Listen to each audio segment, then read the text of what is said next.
Okay, here we are, World Extermination Radio, the alternative Doom radio podcast. I am John 40 Ounce Vail, and I'm here today with NaturalTvventy. Hey, what's up? I think this is the third time I've been on the show. I really appreciate it. It's been a break, but this is number 3 of having me on here. So yeah. It's good to be back. I know, I haven't talked to you since season 1. I'm already in season 6 now. Oh, really? Yeah. It's been a while, awesome. man. You're keeping it going. Yeah, it's been a lot of fun. I've been talking to all sorts of different people around the community and stuff, and a lot of interesting conversations have been had. Yeah, you get some pretty big names in there, so that's true. How do you connect with them? Just like through Twitter or what? Yeah, it's actually gotten a lot easier lately with social media and stuff. I can just kind of like search around on like Facebook and Twitter and stuff. I've tried like there's some people on YouTube that I've like commented on their stuff, and I was like, hey, I have a podcast. Do you want to talk on it? And they're usually really nice about it. So I'm pretty lucky. I bet. That's awesome. Yeah, it's a cool thing. And you even got me 3 times, so I'm really making it. Yeah. Yeah, World Extermination's really coming along. That's right. Forget that American McGee guy. Yeah, right. Okay, so you wanted to talk to me a little bit about what's going on. We wanted to talk a little bit about this project that you released about a month ago, or that you said is still in beta stage. Bad Religion. Yeah, it's not, the full release isn't out yet. And what I'm thinking about doing with that is, for those people who haven't seen it, it's just a single map for Z-Doom. I'm guessing that map will be the final map of it, or maybe second to final map before some boss map. But I want to take that, and I released a little map called Bunker a while ago that used some of the same resources. So I just want to take all those and then maybe make 3 or 4 or 5 more maps and create a little episode out of it. So that's pretty awesome. Man.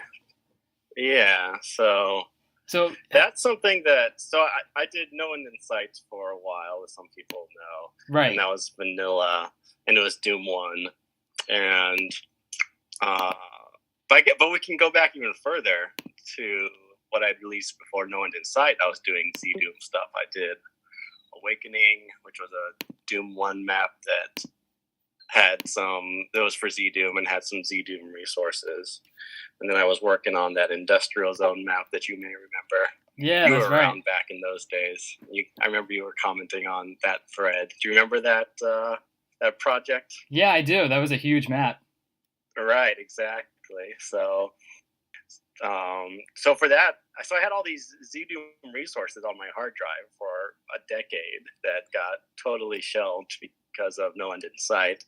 So I'd always felt sad that they never got used, and now I'm finally able to put those to use again. So that's cool, man. Yeah, so they're finally seeing the light of day and getting a little more tweaking. So I understand you're dying to hear some of my comments about it. I'm glad that that's happening, but I wanted to ask you what you thought of it, because you said you just played it, and you're kind of a vanilla guy or a limit removing guy. Yeah. So Bad Religion has a lot of new monsters, some new weapons. I still try to maintain that vanilla feel with the mechanics of the map. So that's why I mapped it in Boom. Yeah, that's what I wanted to talk about. For the weapons. Okay. Because I did play it, and I just played it today. That was my first time playing it today. And I was very impressed. It didn't feel like a Z-Doom map set to me. It felt very natural, very like it seemed like you accomplished all of like the good vanilla stuff that I like to see. I was really impressed with. Well, I want to say that you're probably one of the mappiest mappers ever. And when I say that, I mean that means, but it sounds good. When I say that, I mean that you exhaust the capabilities of the engine like to their fullest extent. Like the way. I'm really impressed with the way you use like height differences and stuff. There's like really, really tall towers, and it's really impressive. And you go crazy with the angles and stuff too, which makes everything look really awesome. That's always something that's something I always thought really fascinating about No End in Sight, because it's kind of like this Doom the way it did type of thing, but it's not, because it's more extreme. It like takes everything to like a really it really pushes the boundaries of like, if you were to take the Doom the way it did concept and just like push it to like the nth degree, like that's probably what No End in Sight would be. It's just so I abstract felt like and No End in crazy. Sight had to be that way because let's say you're playing through Doom for the first time, you're going to see a bridge falling into lava for the first time in episode 3.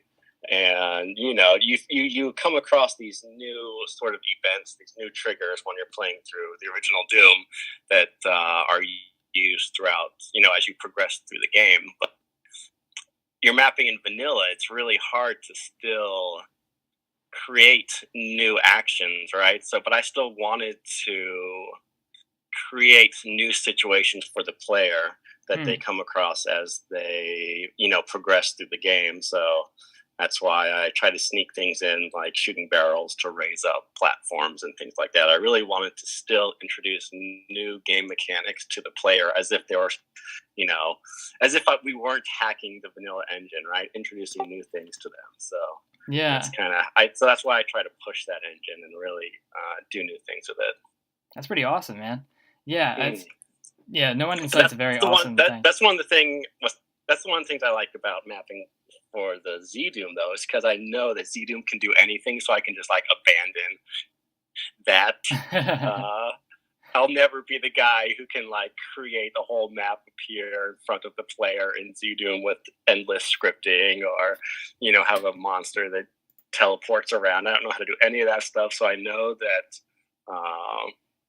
I just can't take the Z Doom engine to new limits. It's just not in my wheelhouse. So instead, I just kind of focus on making it feel like a Doom map while introducing.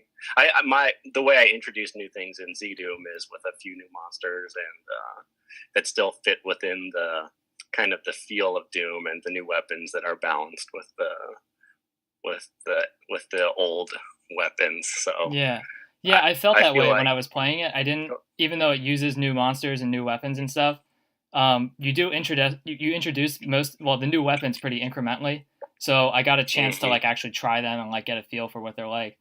And I didn't feel. And some of them are old and familiar. Like there's the knee deep in Z Doom rifle in there. Yeah. So it's kind of retro at this point, even though it's new if you're talking vanilla. But people have a feel for a lot of that stuff. A lot of the monsters are maybe a little tweaked, but they've appeared in tons of different other projects. So to me, they're kind of halfway in between old and new. Some of them, like the Hectopus, are pretty well used, and the Rapid Fire Trooper, you see them a lot. So to me, they're semi-new, but also pretty well balanced. And I felt pretty at home when I was playing it. I didn't feel like... You felt pretty what? I felt pretty at home. I didn't feel like I was kind of... I didn't feel like I was playing a very eccentric Z-Doom TC or anything. Yeah. I have for the new monsters, I have like a 90s RPG mentality where it's basically you take a monster that and you palette swap it and you make it a little stronger or just behave a little differently. And you don't want to introduce just brand new, completely alien sorts of monsters to fight against. But if it's something familiar about them and you can kind of predict what they're going to do, and then they do something just a little bit differently, and it activates the player's brain just enough to keep them interested, but it's not so foreign or so deadly that they just don't want to even try to figure it out. Yeah, I like that. And I remember like in games like Streets of Rage, where they would introduce new enemies and they were just recolors of the other guys, but they would have extra health, and that was pretty much all it was. But it didn't like shake up the game too much and be too crazy, because like if you do go crazy with like the Realm 667 Bestiary, I mean they have like really crazy of Doom or whatever it's called. Yeah, it goes really wild. And like the new bosses and stuff, this becomes a mess and a blur, and every monster kind of blends into each other because you don't even know what any of them do. Yeah, exactly. And you can't develop any sort of strategy. And when I played Bad Religion, I didn't really feel too out of place, because like the monster you only like introduce a few monsters at a time, like a few of the new ones, and then you play a few of them, so you kind of get a feel for like what they do and all that kind of stuff. So so it felt pretty good. Well, I'm glad.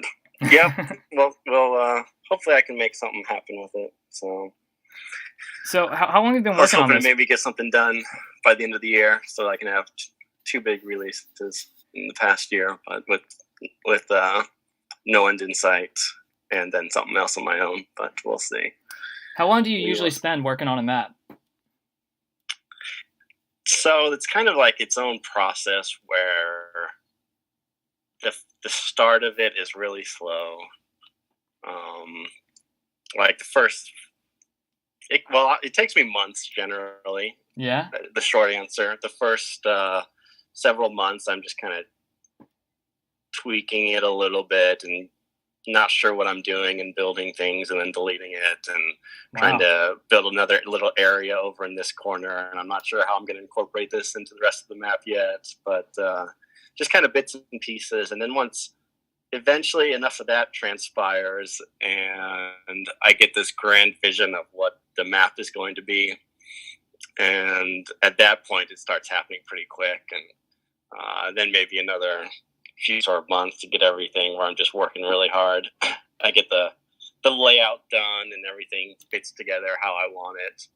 Do you find... So then, and that's the stage that I released Bad Religion at, is this stage after like everything had clicked and I put all the pieces together. And then after that, there's like a month of me just playing it for fun and finding misaligned textures and trying different routes through it, because I really love having open maps where you can go all sorts of different ways to get it done, and mixing and matching different ways to go and saying, oh, well, this route feels a little imbalanced, and tweaking the ammo and things like that. So do you find that like the very beginning of the map building process is usually like the hardest part? It can definitely be the slowest because it feels a bit overwhelming. You're like, oh man, if I don't plan this out well, it might be too sprawling and too confusing. Definitely the best maps out there seem to just, you wonder how the mapper was able to plan out this intricate, framework of a map. Yeah. There's just a certain flow to it. That's something that I like Zazer does a lot with his maps, that oftentimes I see how he lays out his maps and I'm amazed at how everything just kind of fits together perfectly without any excess areas. So that pressure to get that right can make mapping hard for me. That's what kind of makes it hard to start for me. But how about you? Yeah, I run into like that kind of mode too, because like I try to, when I start a project, I'd start with like a very large grid. Like I start with like 64 or like 32 or something, and just try to like make something really big and make like really big bold architecture and things like that. And as soon as you get started, you're like, this looks kind of shitty. It doesn't look really good. And it's really like, it's kind of discouraging once you like actually start mapping, because like you think something's going to be really good, and then you start making these large things and they just look so plain and boring. But they eventually look better after you start detailing them and stuff. And it's like hard to. That's one interesting thing I've found about mapping. Is like I will make maps. I'm like, God, this all looks like garbage. Yeah, this is horrible. And then like, oh, I know that there's this spot right here that looks bad, and if you look here, it'll look terrible. And then, but then you're like, oh, screw it, I'll just leave it in. Who cares?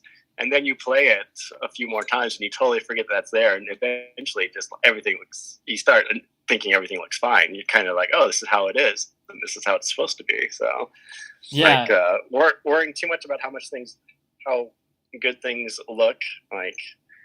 Things seem to look better with age, I have found. So it's not something you really need to pull your hair out too much on. Yeah, right. Like when I what's kind of hard to like keep in mind when I'm like mapping is that when a player plays a map for the first time, they're not always like, they're not going to find like the one not so good looking area and be like, oh, this part sucks. Like they're probably not looking at it that analytically. They're probably looking at the entire map. So like if there's one part that's like not that good, I'm pretty sure most players are just going to gloss over it and look for the better parts. But they're not going to be like, Right. their experience isn't going to be like impaired by like one not so good looking area. I think that's definitely true, and I think the gameplay really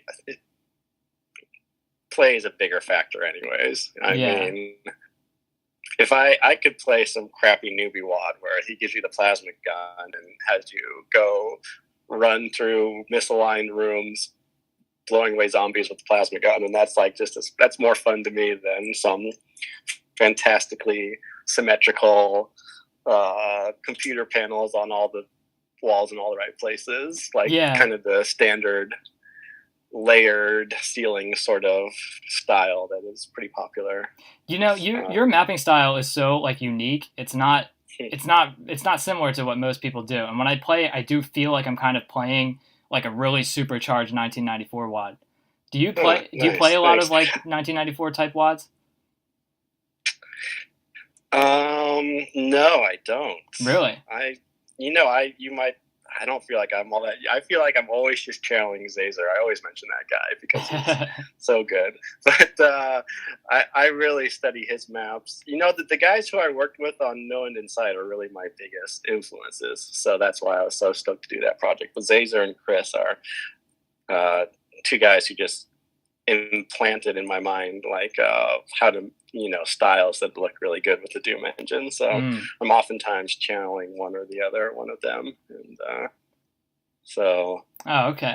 I would imagine that when I play your maps, because they're so extreme with like height differences and angles and stuff, that reminds me of like a lot of like 1994 stuff where people are just kind of like experimenting with the engine. They're not really sure what they can do yet, so they make like these very weird zany type of games. I've never played through Alien Vendetta. I've never played, what is that, Memento Mori 1 or 2. I've never played Hell Revealed. I've tried them, and I've been bored. So I just don't get into those. Kind of the classic ones that everyone talks about as being just these eternal map sets. But that's true for so many map sets. I feel like I don't like fighting against like the higher tier monsters. So even Revenants and Hell Knights are kind of pushing it for me. I like gameplay that's centered around the imps and the troopers and the zombies. I feel like that's really the fun to be had with playing Doom. And so once I start seeing like 3 or 4 Revenants on the map, I just kind of don't want to play it anymore. Really? So, wow, that's crazy. Yeah. That's interesting. So I want to feel like powerful and just ripping through hordes of monsters.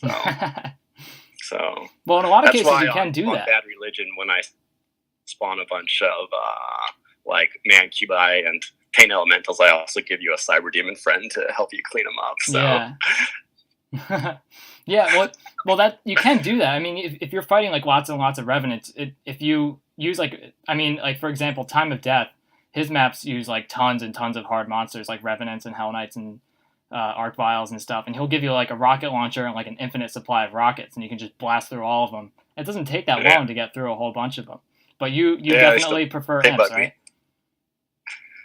If I got a rocket launcher, I want to see a bunch of zombies give from it. I don't want to be. I don't want to be mowing down. So is that what interests you about Doom 1? Because that's kind of unusual. Is that what's interesting to you about Doom 1 and not Doom 2? Because a lot of people design maps for Doom 2, and you're somebody who made an entire megawad for Doom 1. Yeah, it's definitely one of the reasons why I prefer mapping. Well, I don't know if I prefer mapping for Doom. I think that one of the big reasons why I like mapping for Doom is because it's a bit of a niche. Like, one of the reasons why I like Doom mapping in general is it's a niche, and then I found like this sub-niche within that niche of mapping for Doom instead of Doom 2. So, like, I'm like ultra specialized, and I'm the best at mapping for the ultimate Doom, right? So there's less competition, so I can really stand out in the crowd.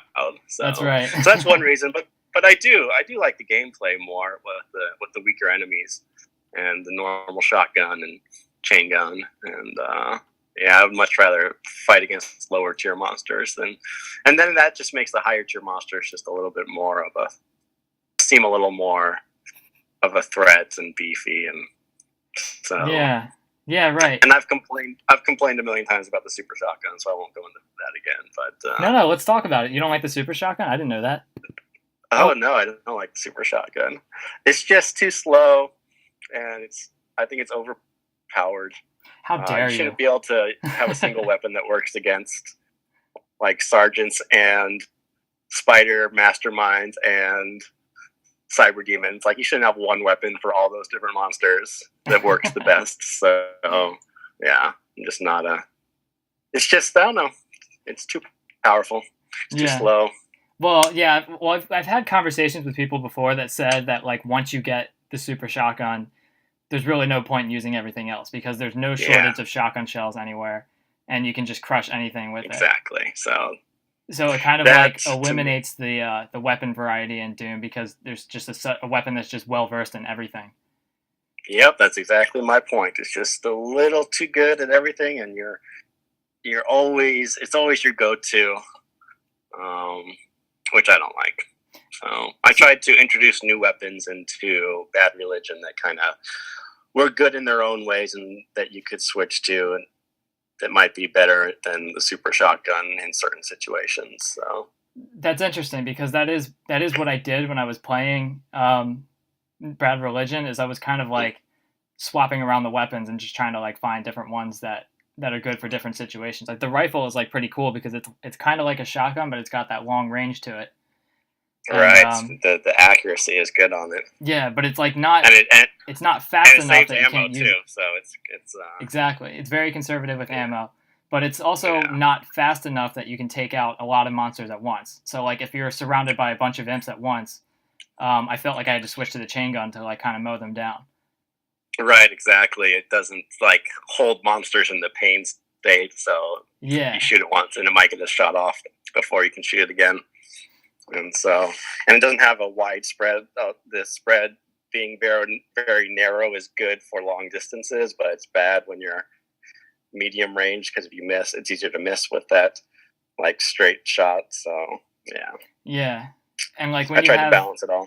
Yeah, right. And like when you have like these like towers and stuff where there's like monsters sniping you from all different angles, it's not always good for that either because like you're like targeting, like you're being targeted by like all these different monsters in different directions and stuff. Right. Well, I guess it is good for that too. Oh, I don't know. But that was one situation that I felt like it was probably better to use a faster weapon than the rifle. But the rifle was good for a lot of different situations too. Yeah. I've had that weapon. That weapon I introduced in my bunker map, which was a little quick map 1. That it's probably only a few dozen monsters and a real quick one that I'll use as the start of my attending episode. And so it always bugged the crap out of me that sergeants dropped shotguns and chain gunners dropped chain guns, but that the troopers didn't drop anything. They dropped a clip, and I felt totally ripped off that I didn't get a weapon out of them like the other two monsters, the other two zombies. So it felt like this long time mistake that needed to be corrected. So, there you go. And I think they must have meant to have them drop something because they're animated, so they don't have their weapon once they die. So I don't know. I'm correcting a wrong that was needed to be righted. Yeah. Yeah. Well, there's a lot of stuff like in the Doom Bible and stuff that kind of, there's a lot of like resources and stuff that are in Doom that are like kind of influenced by like what was talked about in the Doom Bible, but they never really came to life. Like I had like Marnitmar posted this link where he like found that one of the computer wall textures had like a map of it looks like a Doom map, but it's actually like the original layout that Tom Hall came up with that had like the power station and the hangar and all that stuff. Like, and it was like condensed into a texture, and it's used in Doom. It's like an octagon or something, maybe. Yeah, exactly, that texture. The green one. Yeah. So like That's all pretty this, neat. That I can definitely see that as being just someone's map, and then they decide to turn it into a texture. yeah, That's yeah. cool. Mar found that out because like you've probably seen that that one. I mean, you've went through like the alpha resources before. You've probably seen that one map where it's like it looks like an MS Paint drawing, where it's just like these little like shapes of rooms, and it has like this like blocky text that says like hangar, control, containment, Right. and all that stuff. And Mm-hmm. Mar was able to look at that texture and like correlate it with that map and see that those were all like that the entire map of the area. And I was like, whoa, that's awesome. that's a pretty amazing discovery. But I mean, Nice. there's all other kinds of like cool stuff in the alpha resources too. Like they had like those lights things that could have been. Yeah.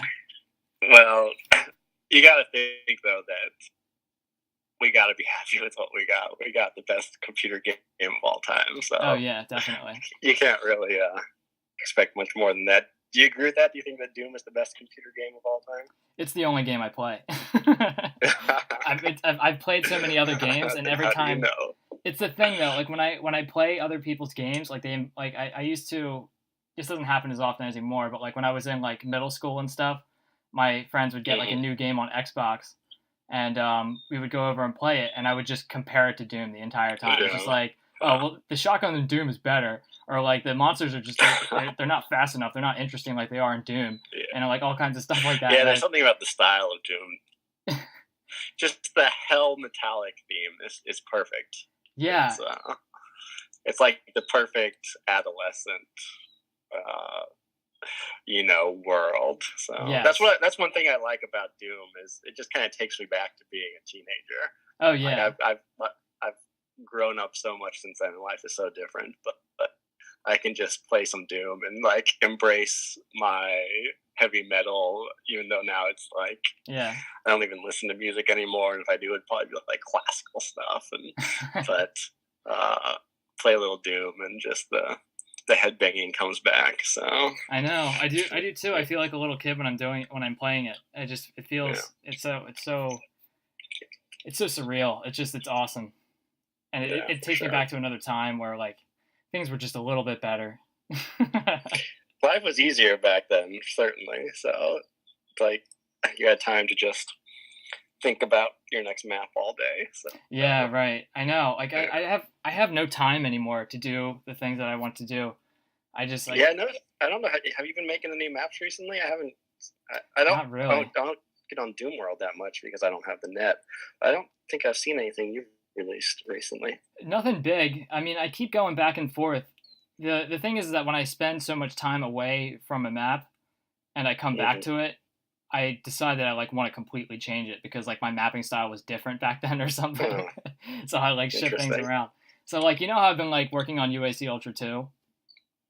Yeah, I mean I remember that was actually my favorite release of yours. Oh really?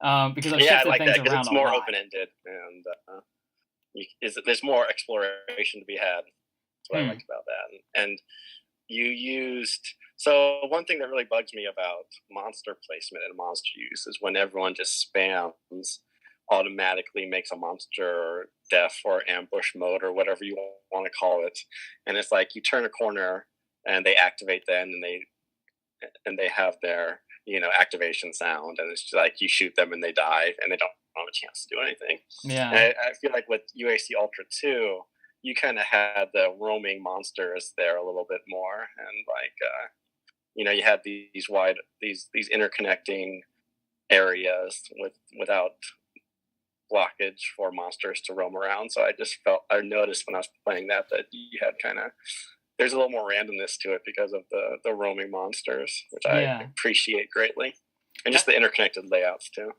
Yeah, that's a new skill that I'm like kind of working on, because when I first started mapping, I didn't know how to sound block anything, so I was wondering why monsters were all woken up at the very start of the map. Yeah. And so like the first like couple of maps that I made, I just made every monster deaf because I thought that's what you were supposed to do. I didn't even know that you could sound block things. But when I started working on UAC Ultra 2, that was like a new thing that I was trying to do, where I was trying to avoid deaf monsters as often as possible and just have them kind of like dominate the map and just kind of like they start navigating around the layout and things like that. That was like a new thing that I was trying to accomplish. Nice. Well, I like it. Yeah, that is something that's like kind of underrated, because you're right. There are a lot of maps where like it drives me crazy, especially in some maps where they put monsters around every single corner. So you walk into a room and you see like 3 imps, and they see you, and then you kill them, and then you walk by a pillar and there's an imp behind there and he's hitting you from behind, and then you turn around another corner and there's like a shotgun guy behind that. And like you're still like in the same room, but it's like, why are these monsters like? Why do they not know that I'm here yet? Like, why it's taking me so long to get through this one room? Or some door opens behind you when you grab a key, but only half the monsters activate because they're all deaf, and the other half are behind the wall. Yeah, and like you see through like a narrow hallway, and like you wake up half of the monsters, but the ones that are just barely obscured from your vision, they're not waking up yet. So you have to like walk in, and then you just these like random stragglers that are left behind. It's so weird. Yeah, and the thing with the roaming monsters is then I think that offers more replay value, because if they're a little bit randomized where you're going to encounter them, you might play through it once and they'll be in this corner or at this angle. Then you play through it a second time and they're behind you this time because they wandered over here this time. And so it offers just more variety for the player to enjoy. Yeah, I agree with that. However, when I released it, I think what I found out based on like the general consensus of most people that played it was that most people tend to play WADs just once. So even though it does have like good replay value, if they don't like it the first time, or maybe they just didn't play it right the first time, and some things happened that were unexpected and it wasn't really fun, they're not going to go back and play it again. So they'll play something the first time. Play it more often then. I agree, but but I understand that argument too, because there's so many WADs out there that there's no shortage of stuff to play. So the idea I feel like there's a shortage of good ones though. So that's possible. Yeah, that is true. But I tend to like a lot of stuff that I play. Yeah. But so I agree with that. I mean, if you are going to map for 2017, you should really assume that everyone's just going to play through it once, because there are 17 new posts of new maps to play while they are playing your map. But I have a hard time.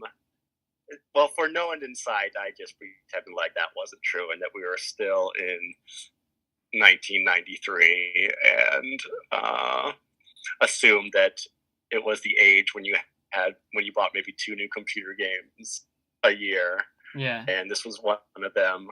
And so you had to make all sorts of little intricate secrets that take months to find. Yes. Just because that's how I felt like Doom was when I was a kid. So, I know. Like I played Doom 2 recently, and I found a secret that I had no idea existed until just a few days ago. And it's like I've been playing this game for 20 years. Yeah, I had no idea Doom 2 too today. I never get tired of playing the original iWads. It's too good. Yeah, but even the one. Go ahead. Yeah, it's that. Right, in 2017, everybody's downloading new WADs all the time, so there's not really a lot of incentive to replay something that you've played before, unless it was like really, really good. But in most people's cases, they don't want to play the same stuff over and over again. So when you design something that's like good for replay value, that's a very good indicator that you're designing a map that is for yourself. Because that's kind of how I felt when I was making UAC Ultra 2, is because I was really fascinated by these particular things. So that's kind of like what I wanted to accomplish in my map, is to create replay value, to enable Nightmare as like an actual like playable skill that was like actually pretty fun, and have like these nonlinear layouts and like secrets that go into like all these different crazy places and all these different ways to go. And it was fun for me when I was playing it. And that's what was so fascinating about it for me. But for other people who are playing it for the first time, they wanted like a pretty... I thought that I was kind of annoyed because it seemed like people wanted a very handheld experience. They wanted to be told what to do and stuff like that. And I get that now. But at the time, I was like, I don't know why people don't like what I made. I thought it was amazing. And it was... Well, I liked it. I liked it way more than UAC Ultra 1. I felt like UAC Ultra 1 was very handholdy and just kind of linear. Yeah. And so I much more played UAC Ultra 2. And just like having options. And I played through it multiple times, so. That's good, man.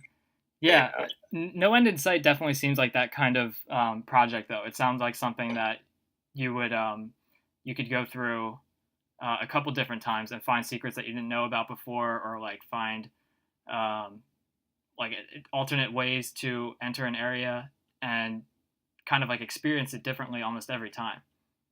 And Battle Religion kind of seems like that too. Definitely try for that. That's it's a hard skill to develop too, because it takes a lot of testing to like kind of like find like all the different kinds of ways that you can play a map.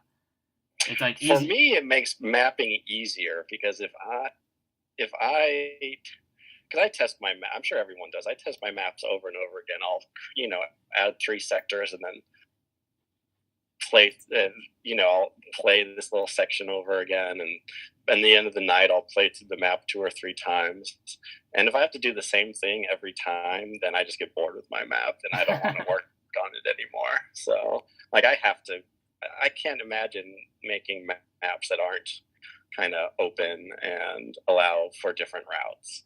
Yeah. It's just I wouldn't be able to handle playing it myself, and that's probably a bad sign if I'm making it. Yeah. Right. It's when I first started mapping, I used to make like pretty linear maps, but that was like, I'm not really sure why I did it, but my maps weren't very hard either, so like it was pretty easy to just blast right through them. It didn't take a lot of testing, but yeah, I've gotcha. But I'm like more fascinated with more difficult maps these days.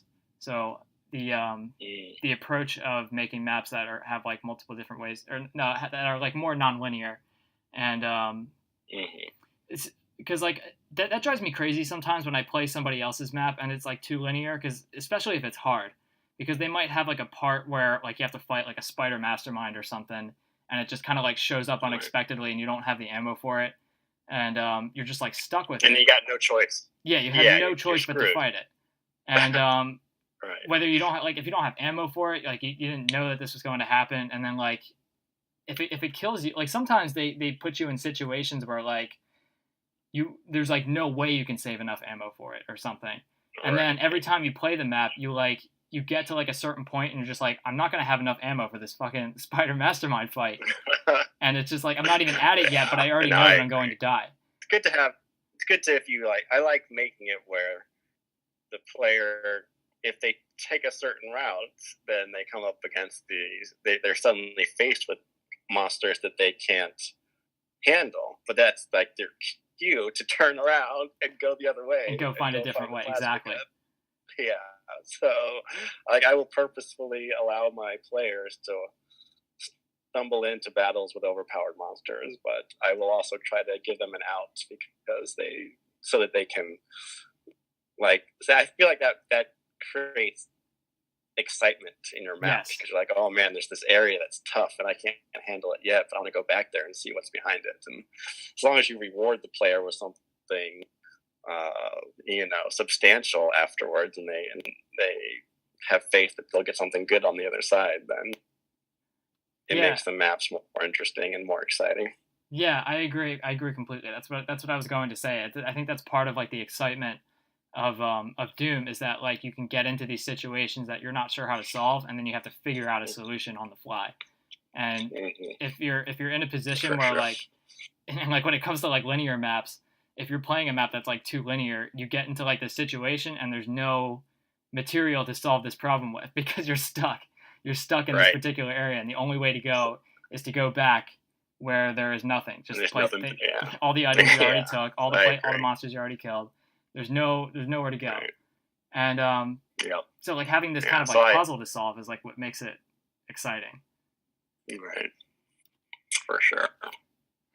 And a map like Bad Religion, you can go grab the yellow key really quick. It's right in that open area. You just got to go through a door and mow your way through a few monsters, and then jump into the green area, open the yellow door, and grab the BFG and run out the exit without killing all of the cyber demons that spawn. And then you got the BFG for the rest of the map if you want it. So it's sort of stuff like that Yeah. you know, you take this big risk and you face these areas you shouldn't be facing yet, but if you make it through, then you can, you know, and you want to go through the rest of the map, you've got this massive weapon to help you out. So it's kind of stuff like that makes maps, I feel like, interesting, where you can take all that, you can play it cautious and kind of, you know, in Bad Religion, you can either try to face that big open area with all the fireballs flying all over and the pinkies dead set on chasing you wherever you go, or you could kind of weave your way through the catacombs and avoid that big open area and kind of buff yourself up a little bit before you face all that. And there's pluses and minuses to all of it. So that's kind of the sort of stuff that I like in a map. Yeah. Do you think, since like we're kind of like in this new age of Doom, I mean, it's not that new. I mean, we've been living it for a while, but like when Doom was like still pretty new, people were like downloading maybe like 1 WAD a week, and then they were just kind of like stuck with it and they played it over and over again. Like, you know, like the way you described it, when you said when people like play megawads, it was like having a new game, and they would like kind of sit with it for a while. But like WADs are like so disposable now. People just kind of like download a map, play it for 5 minutes, and that's it. They'll never play it again.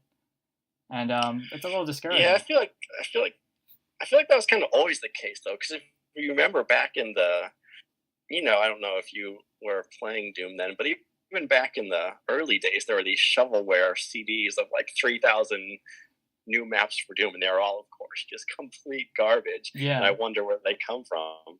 But there's always been an overabundance of WADs, I think. So it's kind of, but the cream of the, you know, the quality is what's it's always been a bit of a, I feel like now there's more quality. There's so much more variety now. There's mods, there's new texture packs that make just things look completely different. There's new skins, there's, you know, engine tricks of any variety you can possibly think of, 3D. I mean, there's definitely more variety. The game has just exploded into what can be done with it. So that's new, and that's interesting. Yeah. I always feel like that whenever the game pulls away from the core Doom gameplay, it just feels a little, it's like detracting from it. If I ever see a 3D bridge, I'm like, I don't know about that. I'm not playing Doom now. I feel that way sometimes too. That used to drive me crazy when I played things like Requiem and Hell Revealed 2, because they went like pretty crazy with like those vanilla 3D bridges that were like made out of step top, and they were like were so ugly never looking. Looks great. they were so corny looking. Yeah, they did. And like when you walked on them, they were so narrow. So like when you were like playing something like Hell Revealed that uses like hordes and hordes of monsters and like cacodemon swarms and stuff, you can like barely move, and you like have to fight these monsters. And like when you played like Requiem and stuff, they would have like these bridges over bridges, and they would have like handrails and stuff on them, and you could like barely move at all. And I was like, what kind of, this isn't even fun. Why are, like, I appreciate that this is kind of like, definitely just those tricks for the sake of the tricks without being planned through. Not a good idea. Yeah. I feel like, do you know about the map UAC Dead? Yes. That was one of the, so that's like that's the map I'm pretty sure that's the map that discovered the fake bridge. Yeah. Because at the very end of that, you've got just this amazing scene that just melted my mind the first time I saw it when I was a kid, where you fight some cyber demon on a pedestal, and then you have to traverse invisible stairs up to the exit or something along those lines. And it was just this, that's one of my favorite memories. My favorite moments in Doom history is playing that one. And so when you start with that, and then you kind of just make lame fake 3D bridges with, like you said, step top, which looks like garbage, it doesn't feel right. You kind of get taken out of the moment. So yeah, I've seen it look pretty good when it's made with like specialized textures, but like when people use like those step textures that just don't look very good, and they definitely it's don't like, look how like is this bridges. bridge holding itself up? It doesn't feel structurally sound. Like you should actually be able to. Yeah. But that's one thing in general that I feel like is try to pull off is how structurally sound you feel like an environment is. So if you have a huge ceiling that's cement and no sort of pillars to support it, it feels like this can't actually be a real place. Yeah, so.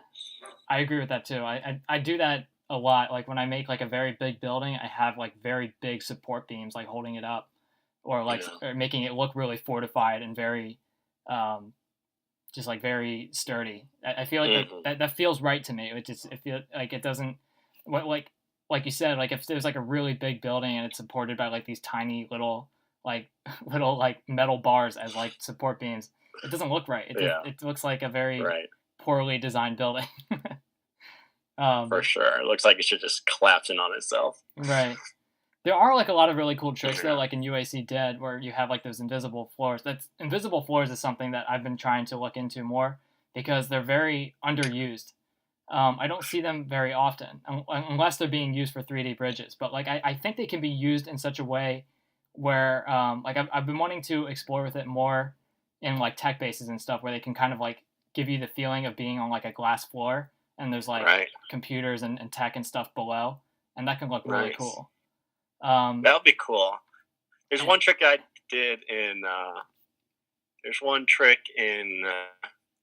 Awakening I did where it's a boom trick where you can make mid textures somewhat transparent. Yes. So you take a Sean floor, so it looks like it's metallic, but then if you lower some like computer textures into them, it looks like glass, and you're seeing the and you make the textures that are within the floor a little translucent, and then it's kind of a cool little effect. Yeah, it's a cool effect because it's like a 50% transparency. It makes the floor look like it's transparent and not the walls that you're sinking into it. Yeah, that's interesting. Yeah, when I saw that for the first time, I think I saw it once in Claustrophobia 1024. It was a Mechadon map, and he did that, and I was like, how did he make translucent floors? I was so like baffled by it. But I eventually found out it's interesting. And then when you see it, you're like, oh, okay. But it does look really convincing if you don't know. Yeah, there was another trick. There was another trick very similar to that where somebody did it in vanilla, except it was a map that it didn't have boom line depth special, so you couldn't make translucent floors. But what he did is he added a new texture that was slightly darker than the surrounding walls, and it was mirrored upside down. So when you sunk those textures in, it made the floor look like it was really shiny, like it was reflecting the walls above it.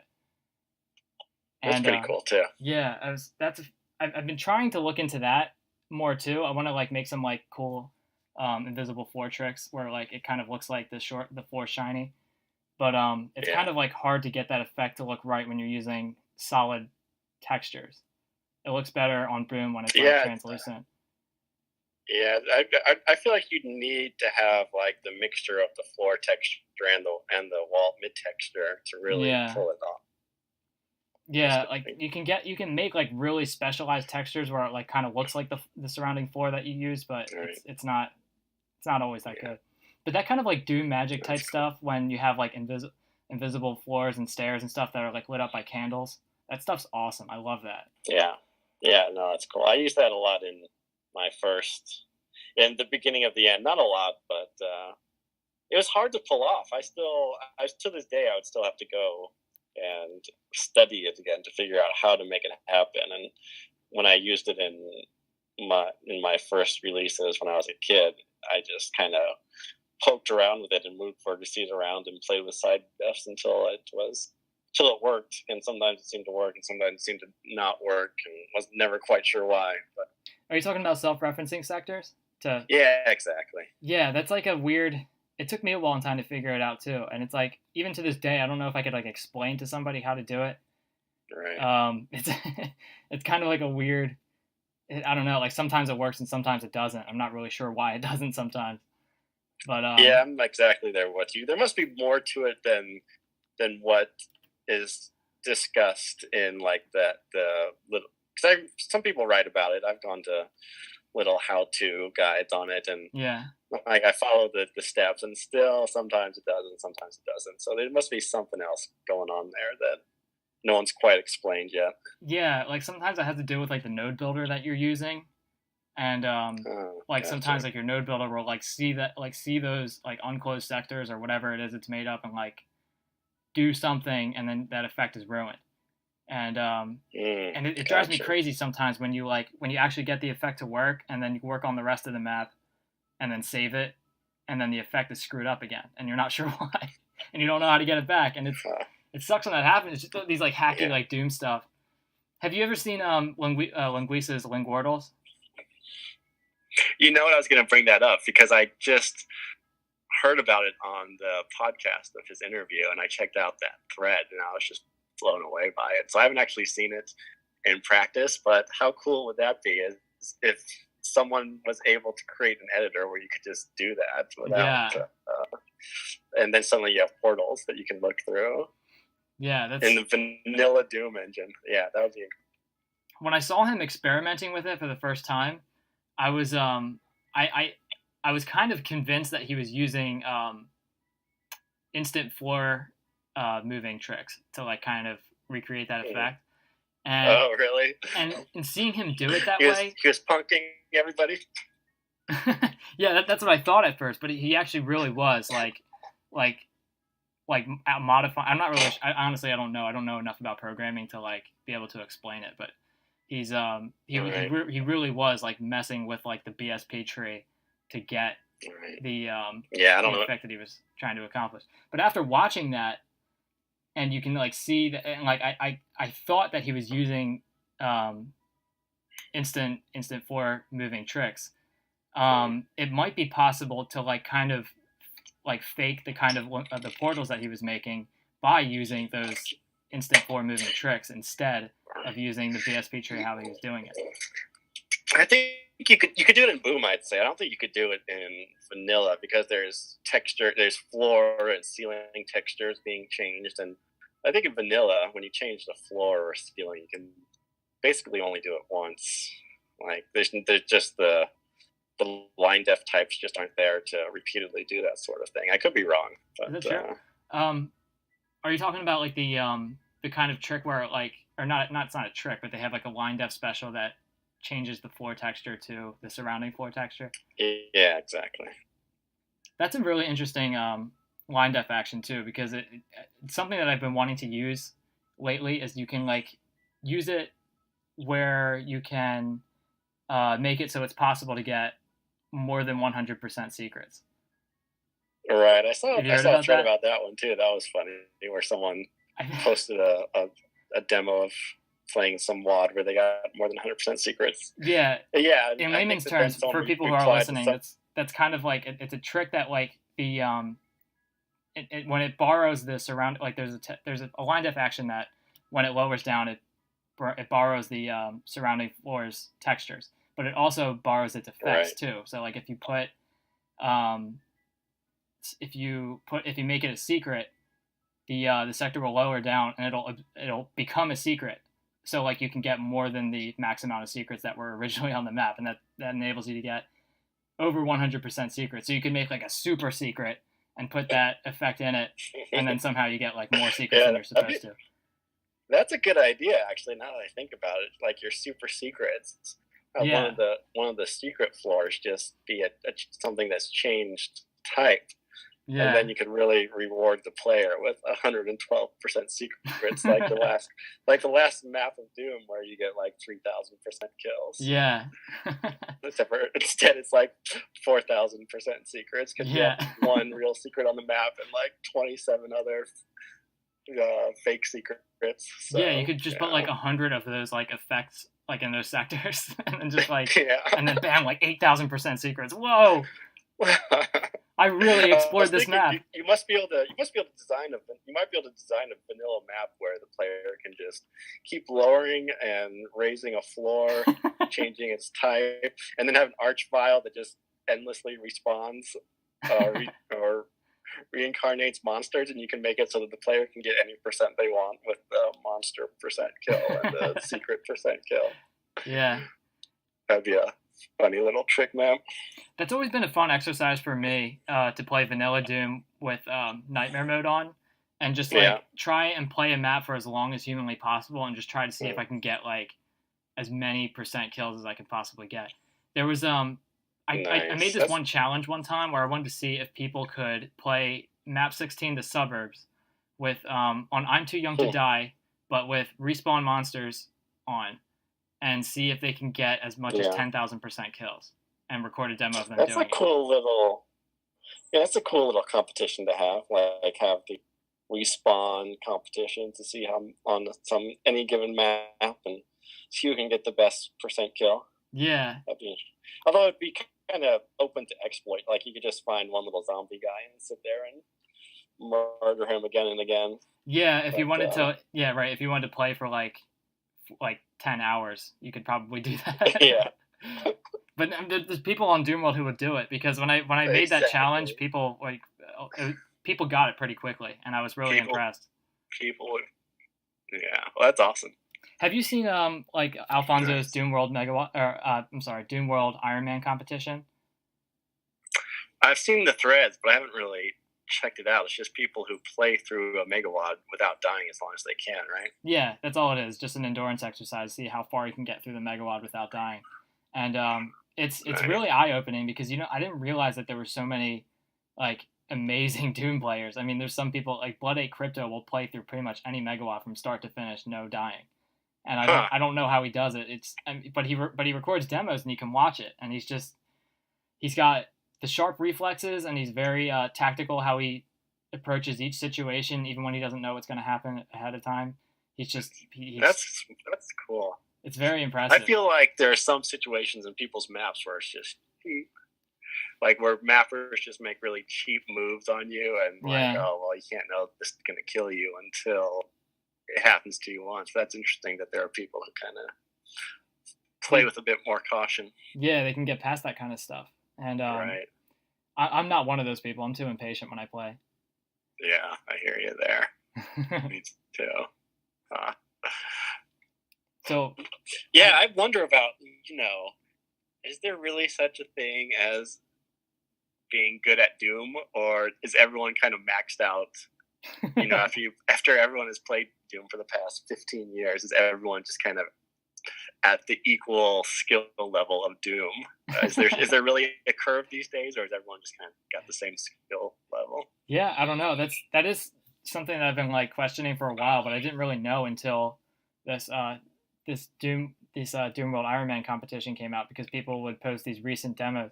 Because I mean, like, you can watch like a speed run, but I mean, that person's been practicing that particular map like days and days and days and days for like who knows how many hours. So they like memorize the entire map, but you don't really know for sure if like somebody's playing a map for the first time. So like, yeah, it's hard to tell if that's like, I mean, if you're a speedrunner, like that's certainly a skill, because it's something that you had to develop for a long period of time, but it's under like these very fixed conditions where you're playing the same map over and over again. But there's like some merit to having a skill where you can play something you never played before and still like improvise and get through it, no matter how hard it is. Right. Yeah. Those are like two different sets of skills. I'm sure there are levels still, but I feel like if I played that way, I would just get kind of bored of like, well, okay, where could all the monsters possibly spawn from, and what could they possibly be, sort of thing. It just wouldn't really be entertaining for me. I need a little bit of like gung ho action to my excitement, to my gameplay.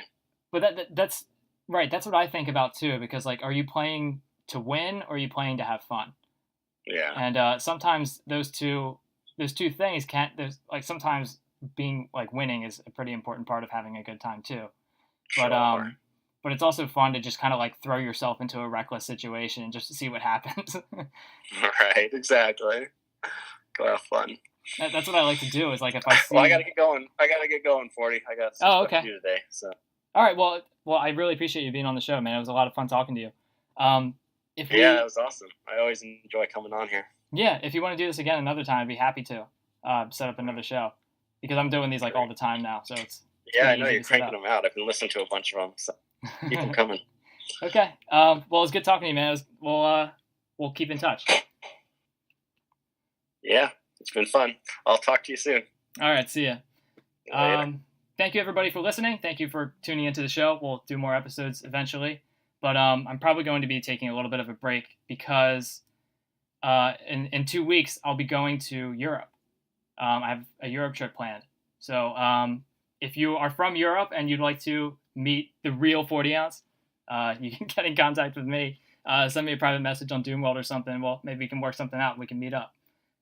A couple other announcements. American McGee, his Kickstarter kicked off, and it went really well, and I think he met his goal. So if you guys didn't know about his Kickstarter until after you watched my show and you donated to his thing, you're a good person. Many kisses to you. And what else? Oh yeah, on the 15th, I'll be dueling with Alfonso. Tuesday, August 15th, 6 p.m. Eastern Daylight Time. So I don't know where you're from. So if you have a different time zone, you have to figure that out. I don't know who's streaming it, but there's going to be more details. So just check it out. There's on Doomworld, go to doomworld.com and go to the subforum, Doom Multiplayer. There's a thread in there called Podcast Throwdown, where I talk a lot of shit on Alfonso. And so it's going to be a lot of fun. So check that out. And I guess that's it. So thanks, Space Marines, for checking us out. And keep in touch.